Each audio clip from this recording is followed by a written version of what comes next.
Okay, I want to start today with a question that I know lives inside a lot of you. Maybe it comes up when you're lying in bed at night replaying things. Maybe it shows up when you finally started therapy and your therapist asks you to think back.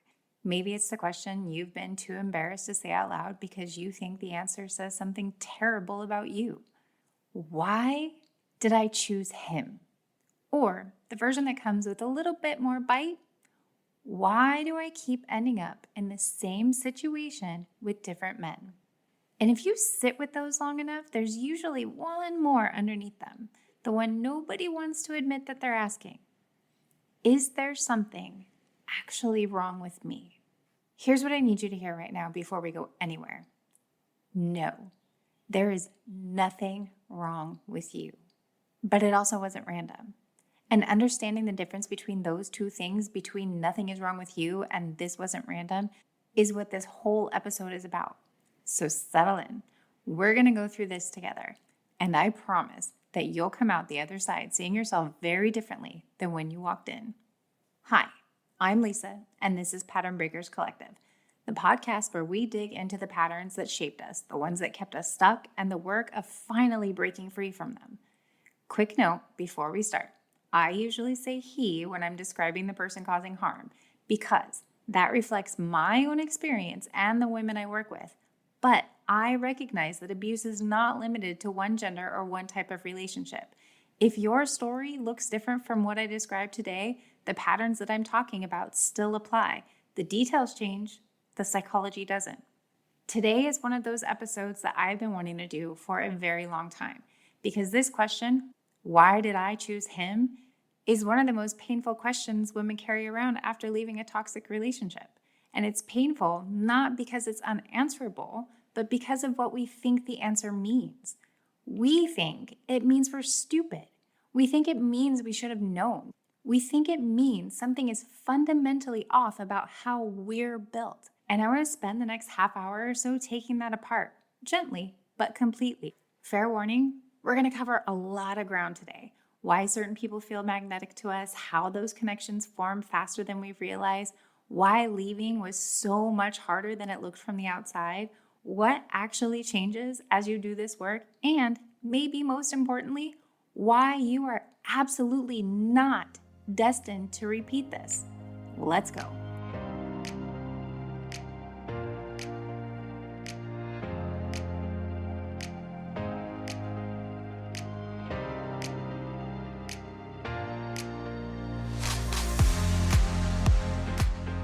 I want to start with something that I think gets talked about in the most unhelpful way possible.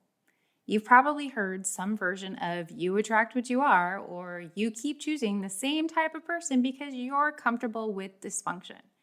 And look, there's a tiny grain of truth buried in those statements.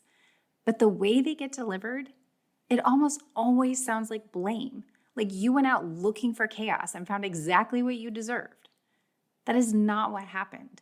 What actually happened is that your nervous system, the part of you that decides what feels safe, what feels threatening, what feels familiar, was doing exactly what it was built to do.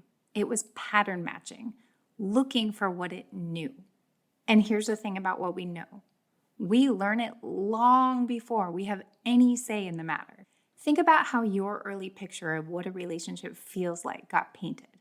Not what you were told, what you absorbed, what you watched, what the energy in your house felt like on any random Wednesday afternoon when you were 8 years old.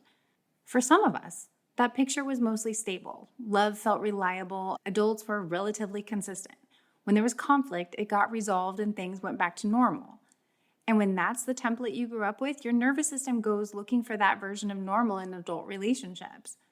But for a lot of the women listening to this show, the picture looked a little different. Maybe love in your house came with conditions. Maybe you had to be good enough, quiet enough, helpful enough to earn it. Maybe the affection was real, but inconsistent, warm some days and withdrawn others, without you ever quite understanding why. Maybe there was a parent whose mood set the whole temperature of the house, and you, even as a little kid, learned to read that mood before you even walked through the door. You knew from the sound of the footsteps on the stairs whether it was going to be a good night or a night that you should just stay in your room. You learn to scan, to adjust, to make yourself useful or invisible depending on what the situation required. Maybe there was chaos that was followed by sweetness, a blow up and then an apology, tension and then warmth. And you learn to wait out the hard parts because the good parts always came eventually. Or maybe nobody was cruel or explosive. They were just not very present, checked out, going through the motions. And love in that house felt like something that you were always reaching for, but never quite getting a full grip on. Whatever version of this you grew up with, your nervous system built its whole map of this is what connection feels like around it. And maps are powerful. They run automatically. They don't ask your permission. So when, as an adult, you meet someone who recreates that same feeling, even if the surface looks completely different, your nervous system lights up in a way that feels significant. It goes, I know this. This is familiar. This feels like something that I understand. And here's the part that trips people up. Familiar doesn't feel like this is going to hurt me. Familiar feels like home. Your body doesn't go looking for abuse. It was looking for the feeling it knew. Those are completely different things. And collapsing them into one is where the self-blame starts. And I want to get real specific here because I think abstractions don't help anyone.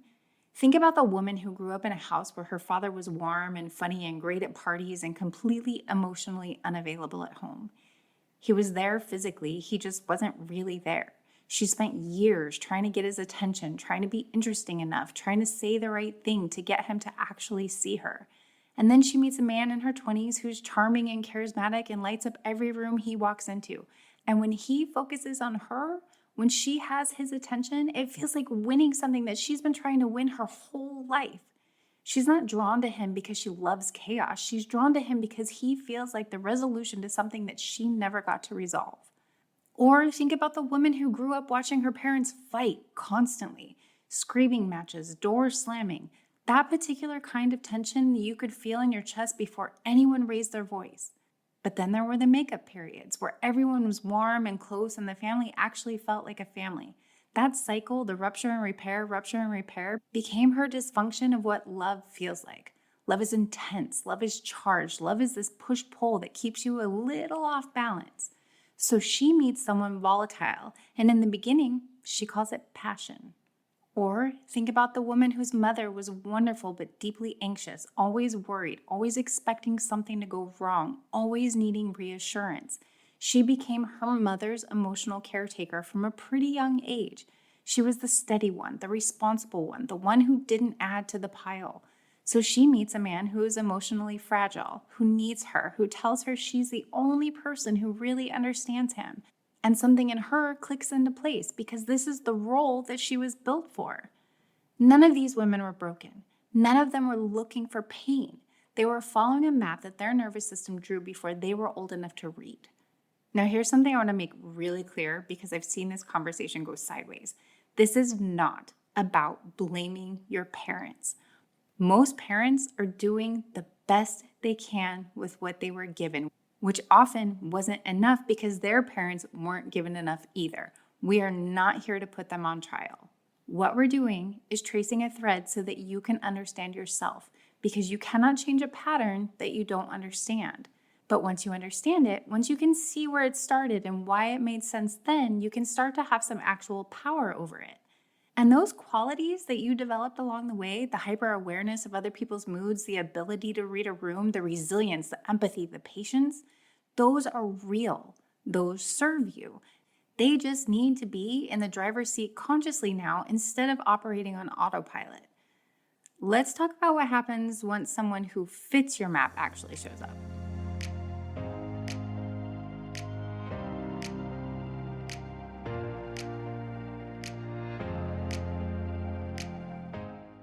Let me describe something, and I want you to notice if any part of this sounds familiar. You meet someone. Within the first few conversations, it already feels different from other people you've dated. He asks questions nobody usually asks. He listens in a way that makes you feel like what you're saying matters. Maybe he shares something vulnerable early on, something about his past, something hard, something that makes you think, wow, he trusts me with this.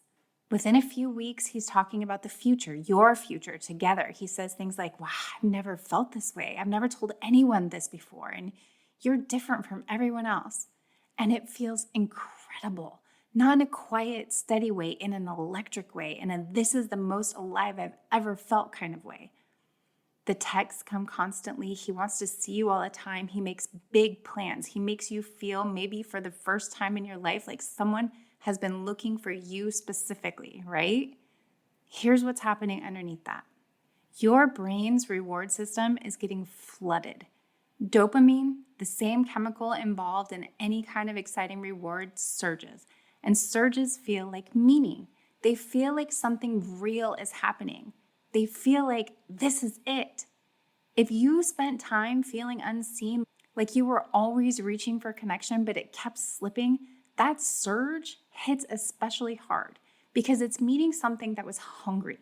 And hungry things don't ask a lot of questions when they're finally getting fed. Now, add in that vulnerability piece. When someone shares something painful early, tells you about his difficult childhood, his difficult exes, the way he's been hurt, it creates a bond fast because you feel trusted.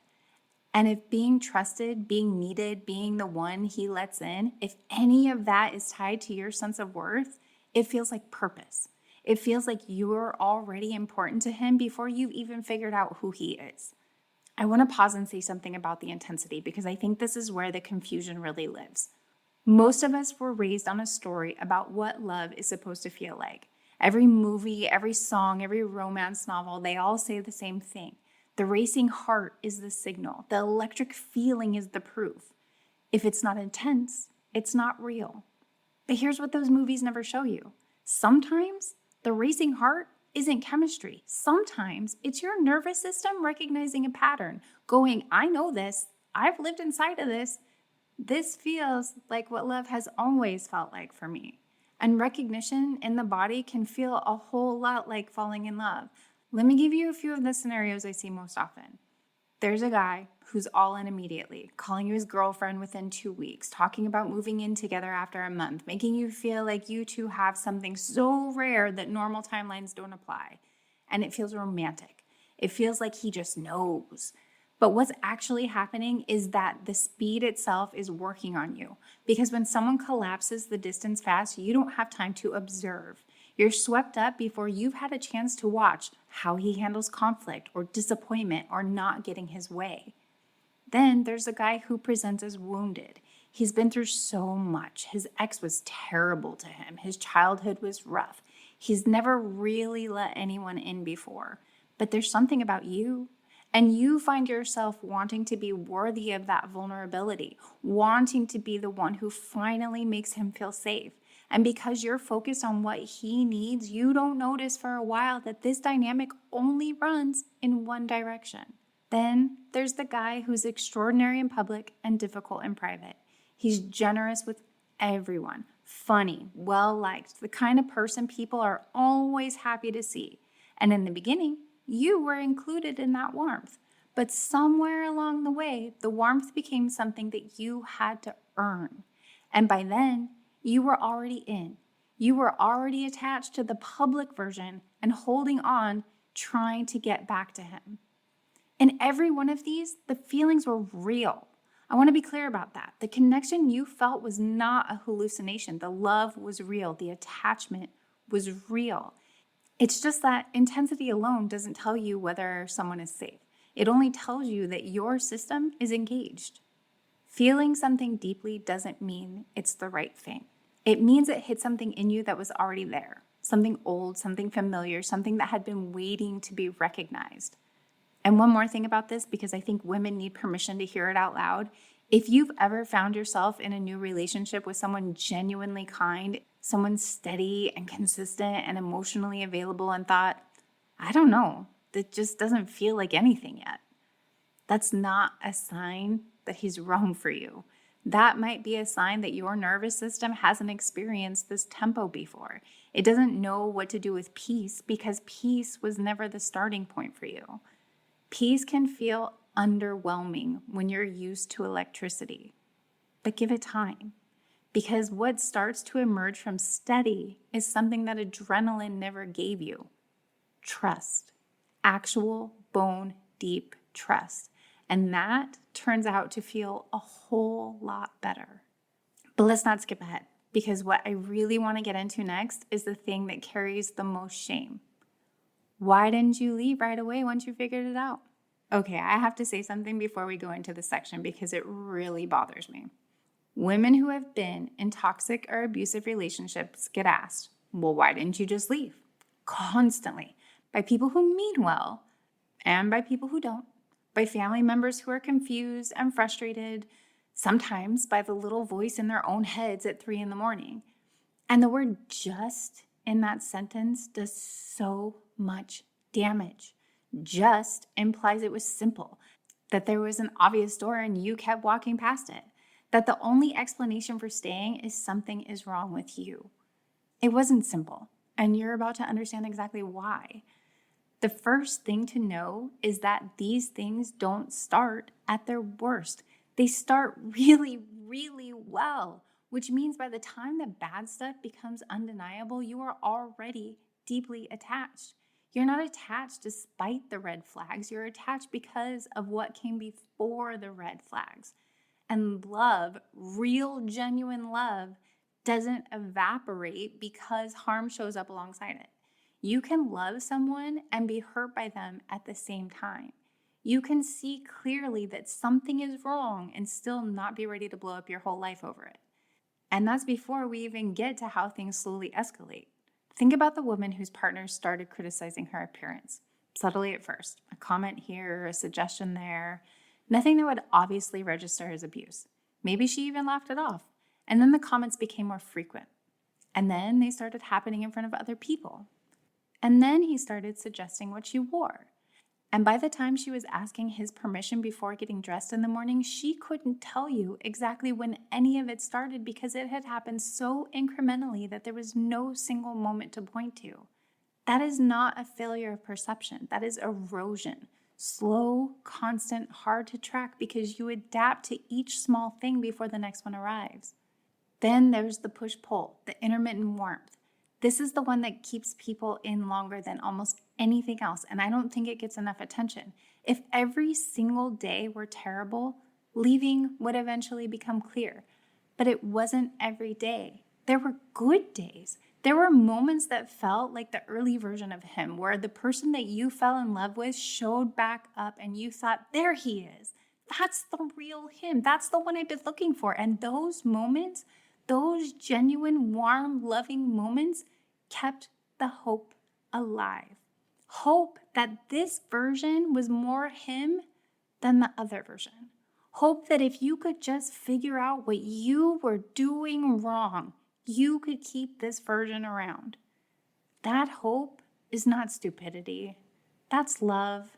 Love does what love does. It holds on, even when holding on is making you miserable. And then there's gaslighting, which I need to talk about here because I think it's one of the most underestimated reasons why women stay. When someone consistently questions your memory, tells you you're imagining things, that you're too sensitive, that you misunderstood, that what you clearly remember happening actually didn't, something happens to your ability to trust your own judgment.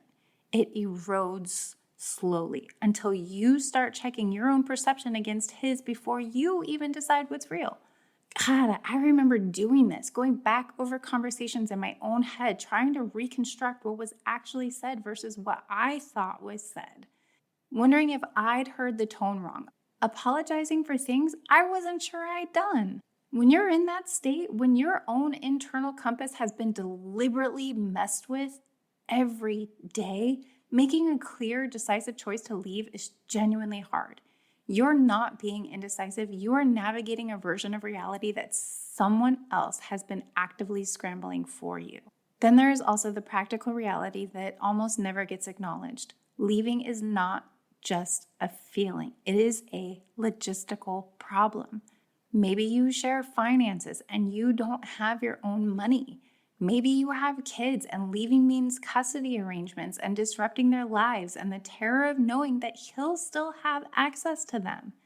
Maybe your whole social circle is connected to him and you're not sure who would choose you. Maybe you've been out of the workforce or your earning capacity was affected by the relationship. Maybe you're not sure you can actually afford to live alone. These are not excuses. They are very real structural barriers. And the woman who is trying to figure out how to leave while managing all of those things at once is not weak. She is doing something incredibly hard under genuinely difficult circumstances. And then there is the piece that I think carries the most shame of all, the piece where women say very, very quietly, I still loved him. Yeah, you did. Of course you did.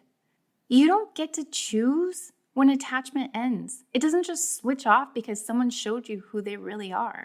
If it did, this whole thing would be a whole lot simpler. Attachment is one of the most powerful forces in human psychology. It is the same system of what makes humans able to bond in the first place. When it attaches, it holds. So when women ask me, why couldn't I just leave? I always want to ask back, what do you think should have made it easy? What are you imagining you were missing that everyone else apparently has? Because from where I'm standing, what I see is a woman who loved someone, who adapted to an increasingly difficult situation, who tried everything she could to make it work before finally accepting that it wasn't going to, and who has now decided to blame herself for the time it took. The version of you who stayed was not naive. She was attached and managing a complicated situation with the tools that she had at the time. There is no timeline for leaving that is correct. The right time was when you were ready, and you got ready. So instead of, why didn't I leave sooner? I'd like to offer you a different question. What did it take for you to finally leave? Because that answer, that's where your strength is.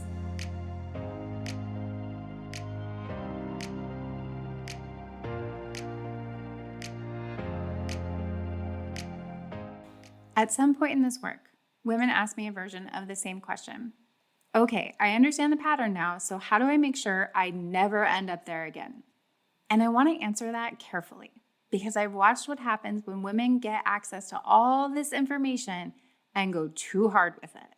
They start treating dating like a threat assessment. They overanalyze every interaction. They talk themselves out of genuine connection because something feels vaguely familiar and they think familiarity automatically means danger now. They close off and they call it healing. I'm going to be honest with you, that is not healing. That is just fear with better vocabulary. What we're actually going for is something more subtle and more powerful. The word I use for it is discernment, and discernment is not the same as distrust. Distrust says, everyone is a threat until proven otherwise. Discernment says, I'm going to watch. I'm going to take my time. I'm going to let someone show me who they are over months, not weeks. And I'm going to trust what I see more than how I feel in the first flush of it. And that right there, taking your time, is one of the most underrated tools you have coming out of this. Because here's what's true. Intensity can sustain itself for weeks, sometimes months. Someone can show up beautifully for a long time, but character always emerges eventually. Who someone is when they're disappointed, when you say no to something, when life gets inconvenient, when you're not at your best, that information will surface if you give it the space to. You get that space by slowing down, not pulling back emotionally, just not collapsing the timeline, letting the natural pace of things do its job. The other shift that happens when you understand your patterns is that you start paying attention to different things. Before, you may have been focused on how someone made you feel, the energy, the chemistry, the way he looked at you, whether the spark was there. Now, you can start watching behavior. How does he treat people who can't do anything for him? The server, the person at the help desk, his ex when she comes up in conversations, his friends. Does he talk about them with respect, or does everyone in his life seem to have wronged him somehow? How does he handle it when he doesn't get his way? Does he sulk, go cold, get aggressive, turn it around on you, or does he handle it like an adult? None of this requires suspicion. It just requires presence, showing up and watching rather than just feeling. There's also something that shifts in how you handle that uncomfortable feeling when something is off. A lot of women in these dynamics got really good at overriding their discomfort, explaining it away, giving the benefit of the doubt, and then giving it again, and then giving it a third time because it felt unfair to judge. You didn't want to be someone who runs at the first sign of imperfection. What changes is not that you become paranoid. It's that you stop arguing yourself out of what you're noticing. When something feels off, not just unfamiliar, but specifically off, you let yourself notice it without immediately explaining it away. You don't confront, you don't run, you just don't dismiss it. You file it. You watch for whether it shows up again. That pause between noticing and deciding is new territory for a lot of women, and it's incredibly powerful. And here's what I want to say about the other thing, the thing women are sometimes embarrassed to admit. You may still feel drawn to intensity. You may still meet someone who creates that charge and feel it pull at you. That doesn't mean you're doomed. It doesn't mean all of your work was for nothing. It means you get to do something that you couldn't do before. You get to feel it and still ask the question. You get to be attracted to someone and also be watching. You get to feel the pull and slow the timeline down anyway. Attraction doesn't have to be a trap anymore because now you have something running alongside it. The goal here is not to stop feeling. It is to feel and watch at the same time. Emotional openness and clear observation running parallel. That's the combination that actually protects you. And one more thing about what changes, because I think this actually is the most important one, you start to trust what you observe more than what you're told.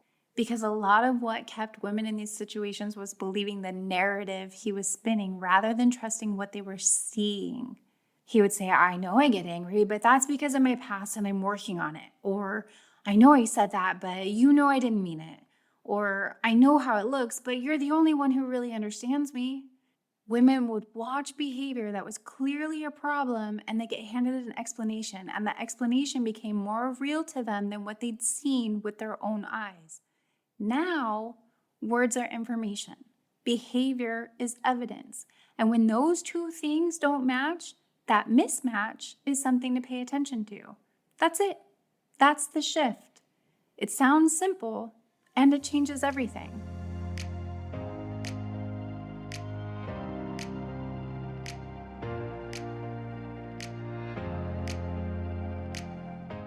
I want to close something I mean very seriously. A lot of women come into this work, whether through therapy, through podcasts, through books, through conversations like this one, and they absorb all of this information about patterns and attachment and trauma and then turn it into a new form of self-attack. They say, so I was basically programmed to pick people who hurt me and I didn't even know it, which means I can't trust my own instincts at all. And I'm going to push back on that really hard because that is not what any of this means. Your instincts were not broken. They were calibrated to a specific environment, and they did exactly what instincts are supposed to do. They kept you functioning inside that environment. They kept you safe by making you adaptive, perceptive, skilled at reading situations, able to manage difficult people. Those instincts served you. They just got applied in a context that was bigger than what they were designed for. There's a version of this story I've seen play out more times than I could count. A woman grows up in a house where love was inconsistent, sometimes warm, sometimes cold, always a little unpredictable. She becomes hyper attuned to people. She can read a room like no one's business. She knows when someone is pretending to be fine. She's the friend people call when they're falling apart because she actually shows up. She's generous. She loves deeply. She ends up in a relationship with someone who is fundamentally, emotionally unavailable, charming and magnetic, and incapable of genuine closeness. She pours herself into it. She adapts. She tries. She stays longer than she should. She eventually leaves. And then she sits across from me and says, "What's wrong with me?" And I want to say, and I will say, nothing, not a single thing. She was built for connection. She is extraordinarily good at it. She just took that capacity and put it in the service of someone who could not receive it. That's not a character flaw. That is a mismatch. One of the things that I have come to really believe from my own experience and from doing this work is that the women who end up in these relationships are often some of the most emotionally capable, empathetic, resilient people in the room. The capacity to love that hard, endure that much, and still try to understand rather than just hate, that's not weakness. That is a remarkable amount of emotional strength. It just needs to be in the service of the right thing. That's what this work is. It's not about becoming less. It's not about closing off. It's not about never trusting anyone again. It is about aiming that enormous capacity more accurately. I also want to say something about the fear that shows up for a lot of women at this stage. The fear that goes, well, what if I do all of this work and still end up with the same kind of person? What if I actually can't change this? I hear that fear, and I want you to know change doesn't have to be dramatic to be real. It shows up in small moments. The moment you notice something feeling off and you don't immediately explain it away. The moment someone moves too fast and you feel that pull and also think, you need to slow down. The moment a kind, consistent, emotionally available person comes along and instead of feeling nothing, you feel something starting to grow slowly and you recognize that it's something worth staying for. Those moments of new choice, those are the pattern breaking in real time, not loudly, quietly, one decision at a time. And the question changes. It goes from why did I choose him to what do I actually want? It goes from what's wrong with me to what do I know now that I didn't know then? That shift from self-blame to self-knowledge is everything. It is literally everything. So let me say this clearly as I know how. You are not broken. You are not destined to keep repeating this. You are not naive for having loved deeply. You are not stupid for having stayed. You are not beyond understanding or healing or building something completely different. You are someone who was shaped by circumstances that you didn't choose, who survived things that were genuinely hard, who is now doing the work of understanding herself with more honesty and compassion than most people ever manage. That deserves real respect. You were never someone who attracted abuse. You were someone who brought your whole self, your entire capacity for love and connection and hope into a situation that couldn't hold it. That says everything about what you're capable of, not everything about what you deserve. Carry that with you.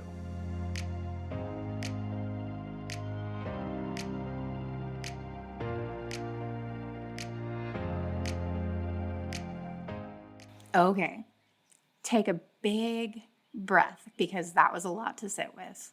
If this episode stirred something in you, if you feel seen or recognized or maybe a little relieved that someone finally said it plainly, I am so glad that you were here for it. And if it hits something that still feels raw, that's okay too. That's actually the work working. You're supposed to feel things. Just be gentle with yourself today. I have a few things that I want to ask you before we close this out. First, if this episode meant something to you, please leave a review wherever you listen to podcasts. It takes 60 seconds and it genuinely helps more women find this show. There are women out there right now asking, why did I choose him at 3 a.m, beating themselves up over something they don't understand yet. A review gets this episode in front of them, so if you felt something today, please take a minute to say so. Second, think about who in your life needs to hear this. Not as a hint, not as something you forward with a pointed message, just a gift. A friend who's been stuck in a relationship she can't quite explain, a sister who keeps ending up in the same situation, someone who's been carrying that shame question. Send it to her. Sometimes the most powerful thing we can do for someone is just put the right words in front of them at the right time. And third, if today's episode hit somewhere deep, if you're sitting with the recognition that understanding this isn't enough, that you want to do this work with real structure and real support, I want to tell you about my 12-week program, Healing from Toxic Love. It was built specifically for women who are ready to break the pattern at the root. Not just learn about it, actually move through it. We go deep on everything we touched today and a whole lot more in a structured container with actual support. It is truly transformative work. I have watched women come in carrying years of shame and walk out understanding themselves in a completely different way. If that sounds like where you are, head to my socials. All the information is there. Reach out, ask questions. There's no pressure, just an open door. Okay, that's it from me. Be patient with yourself this week. This kind of understanding doesn't land all at once. It sinks in over days, sometimes weeks. Let it. Until next time, keep breaking every pattern that was never yours to carry.